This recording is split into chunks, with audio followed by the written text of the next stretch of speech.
হতদরিদ্র পরিবারের মেয়ে মেডিকেল কলেজে ভর্তির সুযোগ পেয়েছে। তবে মেডিকেলে চান্স পাওয়া ইমা আক্তারের পরিবার পড়াশোনা ও ভর্তির টাকা জোগাড় করতে অনিশ্চয়তা ও দুশ্চিন্তায় রয়েছে।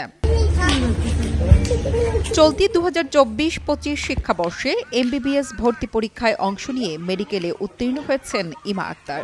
সে ফরিদপুর জেলার ভাঙ্গা উপজেলার পৌর এলাকার ৫ নং ওয়ার্ড পূর্ব হাসামদিয়া গ্রামের মুদি দোকানদার শেখ বিলাল হোসেইনের কন্যা। মোসাম্মদ ইমা আক্তার এবার ২০২৪-২৫ মেডিকেল ভর্তি পরীক্ষায় জাতীয় মেধায় ২০০৩তম স্থান অধিকার করে ফরিদপুর মেডিকেল কলেজে চান্স পেয়েছি।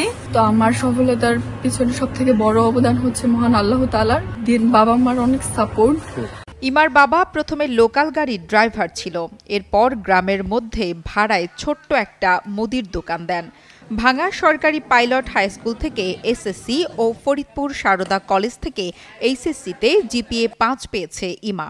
আমি অনেক দরিদ্র পরিবার থেকে পড়াশোনা করছি, অনেক কষ্ট করে। আমার আব্বু প্রথমে বাস ড্রাইভার ছিল।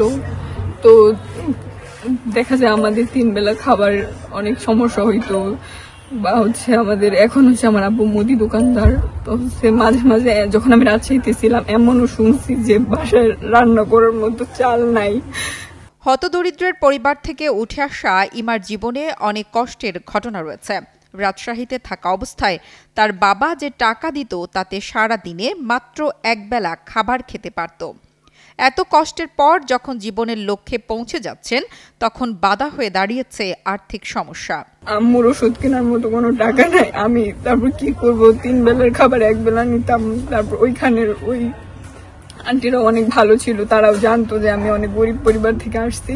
তো আমাকে অনেক ৩ বেলার খাবারই এক বেলার টাকায় দিত। মেডিকেলে ভর্তির সুযোগের খবরে আনন্দিত স্থানীয়রা। মেধাবী বলেই ইমা এই সুযোগ পেয়েছেন। তবে তার বাবার আর্থিক সংকটের কারণে হয়তো থমকে যেতে পারে তার এই স্বপ্ন।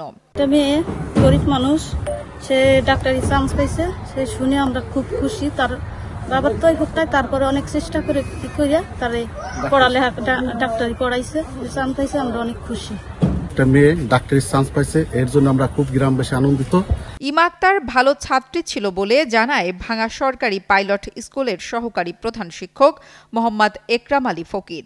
তার এই সফলতায় স্কুলের শিক্ষক শিক্ষিকা সহ সবাই আনন্দিত ও গর্বিত। সেই বছর মেডিকেলে চান্স পায় আমি এবং আমার পক্ষ থেকে, আমার স্কুলের পক্ষ থেকে এবং এলাকাবাসীর অত্যন্ত গর্বিত। আমরা তাকে এ বিষয়ে প্রাণের অন্তঃস্থল থেকে তার জন্য দোয়া করি, সেজন্য একজন ভালো ডাক্তার এবং ভালো মানুষ হিসেবে সমাজের সেবা করতে পারে। দেশের বিত্তবান মানুষ ইমা ও তার পরিবারের পাশে দাঁড়াবেন এমনটাই প্রত্যাশা সকলের। নুসরাত জাহান কলি, কালের কণ্ঠ।